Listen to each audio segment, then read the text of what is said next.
ሰላም ሰላም የቻናል ቤተሰቦች እንደምን ቆያችሁ? ሰላም ነው።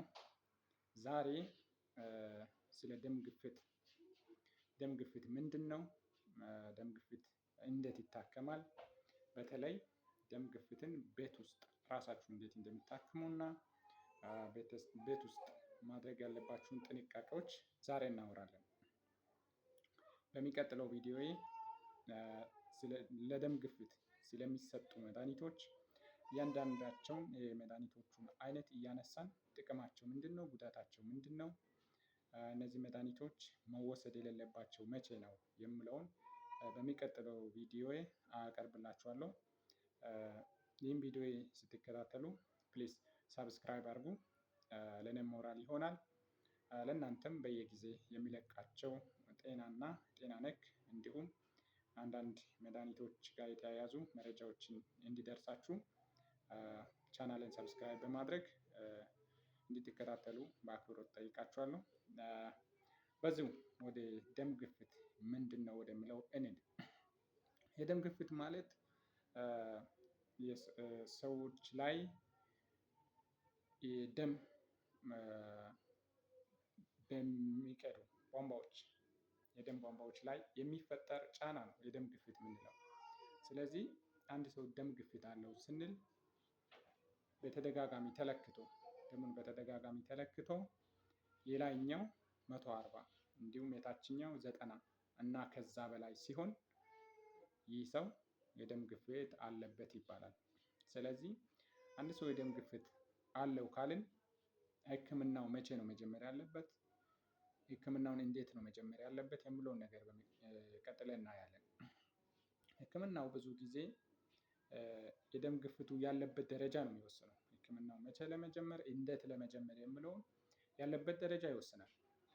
ለምሳሌ የደም ግፍታቸው ከ160 በታች የላይኛው ከ160 በታች የታችኛው ከ100 በታች ሆኖ አንዳንዴ 140 በ90 አንዳንዴ 160 በመቶ እንዲሁ 90 የታችኛው 90 እንደዛ የሚዋዥቅ አይነት ደም ግፊት ያላቸው ሰዎች እኛ ሐኪሞች ቅድሚያ የምናደርገው ምንድን ነው?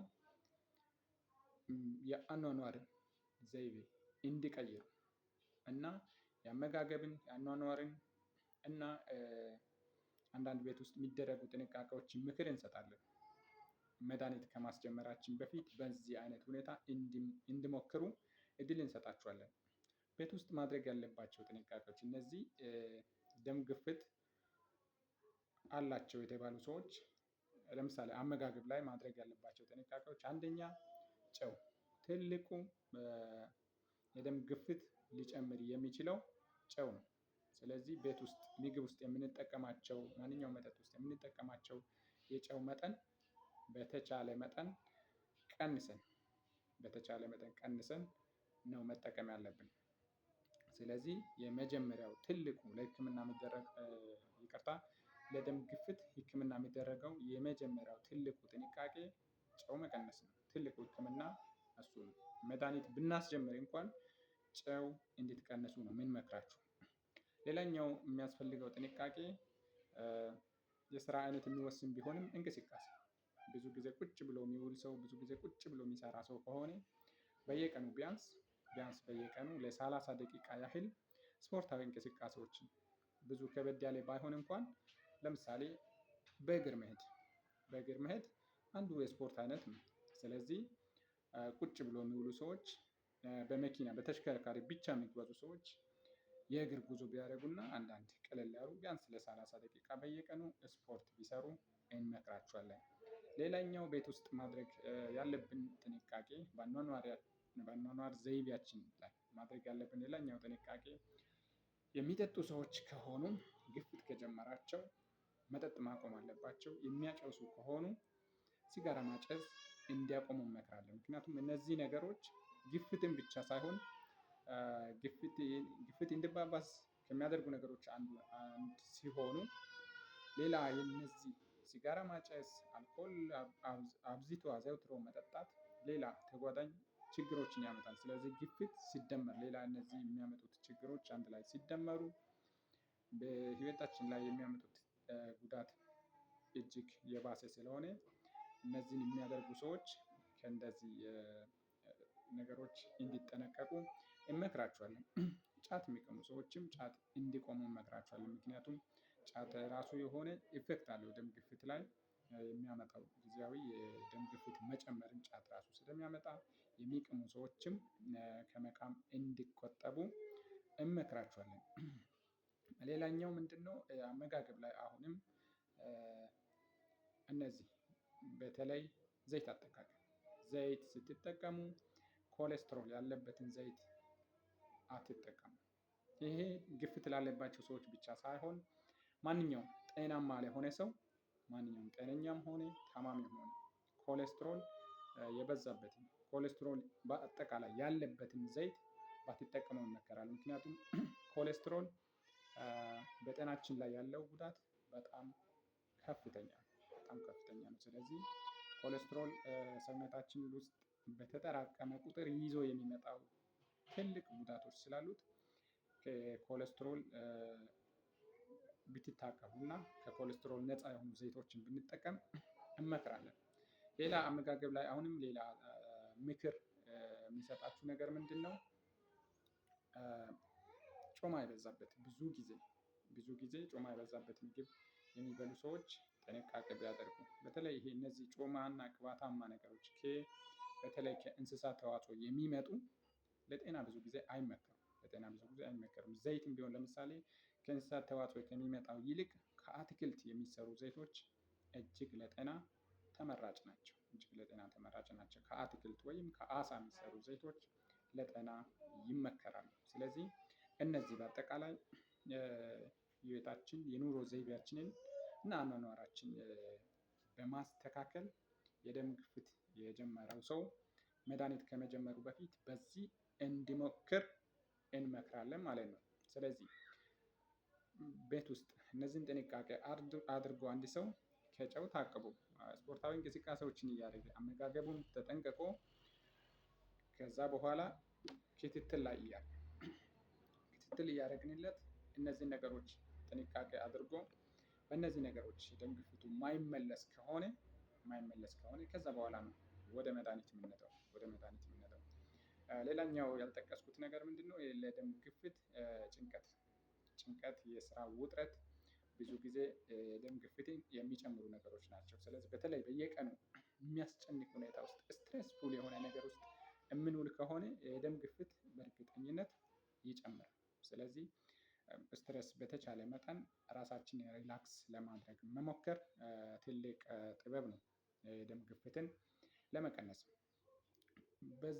እነዚህን ጥንቃቄዎች አድርገን እነዚህን ነገሮች ካደረግን በኋላ የደም ግፍት የማይመለስ ከሆነ እየጨመረ የሚሄድ ከሆነ መድሃኒት እንጀምራለን። ነገር ግን ሁሉም የግፍት አይነቶች ቅድሚያ እነዚህ ጥንቃቄዎች መድሃኒት ከመጀመር በፊት መደረግ አለባቸው ማለት አይደለም። ምክንያቱም አንዳንድ ደም ግፊት ያለባቸው ሰዎች በከፍተኛ ደም ግፊት ለመጀመሪያ ጊዜ የሚመጡ ከሆነ እዛው ቀጥታ መድሃኒት የምናስጀምራቸው ሰዎች አሉ። ቅድም እንዳልኳችሁ ከፍ ያለ ለምሳሌ ሌላኛው ከ160 በላይ የታችኛው ከ100 በላይ በተደጋጋሚ ተለክቶ አንድ ሰው ደም ግፊቱ ከዛ በላይ የሚቆይ ከሆነ ቀጥሎ የሚያመጣው ጉዳት ለህይወትም አስጊ ሆነው ስለሚታዩ እነዚህ ነገሮች እኛ በጤና ተቋም ላይ ሰዎች በመጡበት በዛው ሰዓት ህክምና እናስጀምራለን ማለት ነው። እንደየደም ግፍቱ መጠን በመርፍም ሊሆን ይችላል ወይንም በመድሃኒት መልክም ሊሆን ይችላል። እኛ እዛው መድሃኒት የምናስጀምርባቸው ሁኔታዎች አሉ። ስለዚህ እነዚህን ለመወሰን በሰአቱ ስትታዩ እናንተን ያየ ሀኪም በደንብ ማማከር እና ማድረግ ያለባችሁን ጥንቃቄ መውሰድ ያለባችሁ መድኃኒቶች እዛው ከሀኪሙ በደንብ ጠይቃችሁ ተረድታችሁ ብትወጡ ለእናንተ የተሻለ ነው የሚሆነው። ስለዚህ ደም ግፍት አሁን እንዳልኳችሁ ከፍ ያለ ደም ግፍት ከመጣ ለህይወት አስጊ የሆኑ ለምሳሌ ጭንቅላት ውስጥ ደም መፍሰስ አለ። ለምሳሌ የልብ ሳይታሰብ ወዲያው ቀጥ ሊል ስራ ሊያቆም ይችላል። በከፍተኛ የግፊት ጫና ምክንያት እንዲሁም ኩላሊት ሊጎዳ ይችላል።